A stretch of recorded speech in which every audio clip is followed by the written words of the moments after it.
You've tuned into The Mountain Gardener with your host, Ken Lain. Gardening, it can be challenging, but with these simple insider tips, you'll reap huge rewards. Now, let's tune into today's Mountain Gardener with Ken and Lisa. And welcome to The Mountain Gardener, your host, Ken Lain, here every week talking about the landscapes of northern Arizona. Can you believe we're just basically a few weeks away from spring. This is very exciting. I can't wait. It feels like spring is in the air. I mean, it's been warm. I'm not wearing as many layers, or I have to wear more layers and take them off quickly, getting down to your t-shirts or just one layer. That's kind of nice. Your plants are feeling the same thing. And so we've had several truckloads of plants come in. We need to fill the garden center up. We've got our 64th spring open house coming March 13th through the 15th. So where all of our growers come in, they showcase their flowers, the new fountains are in, the new colors of pottery is in. We're stocking up now. And the peony I've started, the very first, not all of them. We'll have a dozen varieties or more when it finally comes. But we are famous for our perennials, especially those that take a little longer to grow. So peonies are kind of like fruit trees. They need to be at least 3, 4, 5 years old before they're old enough, mature enough to bloom. And so most farmers are not going to hang on to a crop that long to finally sell them at a garden center, but we're catering to gardeners and they appreciate that. And so we'll have all the English varieties come in. So English peonies, they're already here. Or most of them. Some are already here. The Ito peonies, they're on their way. I think they'll be here next week. And so what's the difference? And how do you tell? So my peonies are already up out of the ground about a foot. They're a foot tall. So my Ito peonies. The English peonies, the eyes have just started. These little nodules coming up are just starting to break the garden surface. So they hibernate underground for the winter. So they've been hibernating since really November. And so now they're finally waking up. So it's 4 or 5 months later, they've rested, and now they're going to come back and just ignite with new growth. And so that is happening as we speak. I mean, you can watch them grow by the week. I mean, it's kind of fun. It's a beautiful plant. Even without flowers, it's a beautiful plant, like a fern. Only the bonus is the flowers, the fragrance. Here's what I'm doing with my peonies right now. So I've cut them back. So all that foliage left over from last year, that's all cut back. Right back to that. Actually, I did that a month ago before they started elongating. That's why they're going to town. But cut those things back. Now, here's an insider tip that my name's Ken. We're just friends. We're neighbors talking over the back fence. This works for me, and it seems to make a difference. So peonies tend to bloom right when the thrip and the aphids are out, and they love the taste and fragrance just like you do. They're attracted to them just like you are. And so once I cut back my peonies, I am going to fertilize them with a completely non-organic fertilizer. It's rose food with systemic. It actually works on peonies really well. I'll sprinkle the rose food with systemic on my peonies and my roses. When I'm done pruning them back, I fertilize them probably every other month with that kind of stuff. And here's why. If I don't do that, thrip love to get down inside the bud and they'll eat the flower from the inside out. So I've had this damage, and it's once they're inside the flower, they're very difficult to control. So I know they're coming. And so I know they're going to be a problem, and they'll cause my peony, which should bloom for 2-3 weeks, to 2 or 3 days if I don't do that. And so that's kind of something I can tell you. It's granular. You sprinkle it on top of the ground, you water it in, it releases, it fertilizes, makes great big flowers. But really what I'm after is the flower food plus systemic. The systemic piece inoculates or treats the entire plant from the inside out. And so the thrip can't get in there, and they're less prone to do as much damage. It's a game changer. Yes, you can spray it. You can do all kinds of drenches, all kinds of stuff. You can get really sophisticated, but I found that it's just too easy to prune them back, fertilize them with the rose food with systemic, and it doubles my bloom, doubles the flower size, doubles the flower time, how long they bloom. It's a game changer. It's only because we get thrip here worse than other places. So that's something I can share with you. But it's time to plant peony. This is another insider tip I can give you for not all perennials.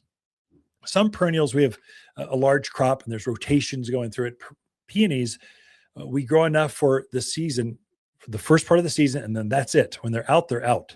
We don't want to carry this big, expensive, we've been taking 5 years to grow. We purposely, it's such a long crop to grow. We had to guess how many to grow years ago, and we don't want to guess over. We only want to guess short.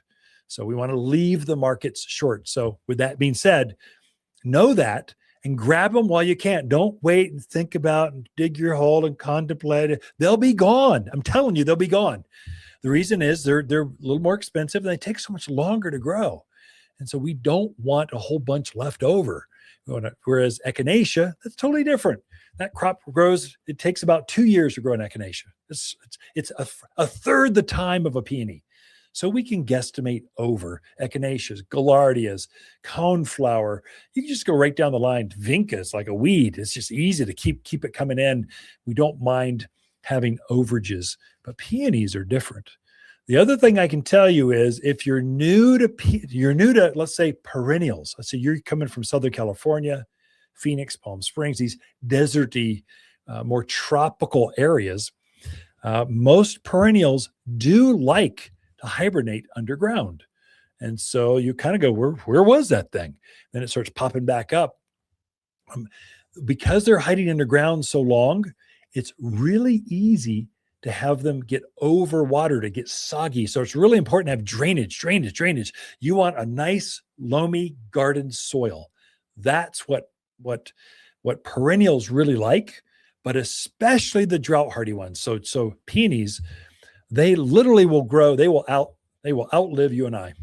I mean, they're the longest living perennial flower there is.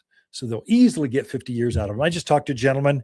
He's had one variety, heirloom, he got from his grandmother. He's been dividing it, planting it, redoing it for over 50 years and just retired here. So that's what peony do. You pass them down for generations. They're going to outlive all of us.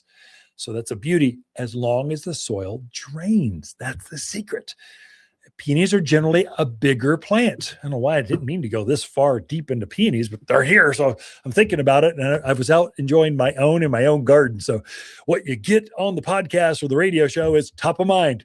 This gardener, whatever I'm doing, that's what you get. So I'm cleaning things up. I'm finishing pruning. I'll probably start next week pruning my roses. Again, I think it's early. Generally, I'll say, wait till March. Well, another week, it'll be the end of February. I'm getting anxious. I'm getting antsy. I just want to go do it. And so I'll probably start, and you can too. I'll let you know. Here's what I found. I found some bugs, or there's some disease I found, or here's how I'm fertilizer caring for them. Now that's what I'm sharing. So that's the peonies are done. I'm encouraging them to grow by fertilizing them with rose food with systemic, that secret. And then I'll do the same thing with my roses, next week. So I'll clean them up. I'll prune back most of the varieties back down to about knee height. All the hybrid teas, floribundas, grandifloras, ground covers, I'll prune them back to about knee level. And I'll spray them all with horticultural oil because I want to have them clean. I don't want any bugs or any eggs left over on those roses. And then I'll fertilize everything with rose food with systemic. And then I'll wait for the season. That'll just ignite them with new growth. You'll see. I mean, they will start blooming almost, 40 days after the day you prune them, they're in bloom. Full on bloom. You can almost count the days. It's this 40 to 45 days, they're in full bloom. That's kind of why you wait a little bit too for pruning back roses. So prune them back usually in March, and by the middle to the end of April, full bloom. They're just glorious. It's kind of fun to watch. I can't wait. I love flowers, and there's nothing easier at this elevation than a rose to grow. It's just so easy to grow compared to other parts of the country. Waters Garden companion plants of February are Calgary carpet juniper, lily of the valley, pinyon pines, and peony. Your grandmother would fall in love with these larger peony with so many colors to choose from. There's nothing like the enormous flowers to add stunning pops of color. Endearing springtime blooms are more than fragrant with luscious double flowers. Shop the most perennial peonies in Prescott by store or online at watersgardencenter.com. For a more fruitful garden, increase success in the landscape that just feels better, then tune in daily to the Mountain Gardener podcast. Subscribe through your favorite podcast streamer or visit watersgardencenter.com. Better yet, visit me directly right here at Waters Garden Center. Thanks for tuning in.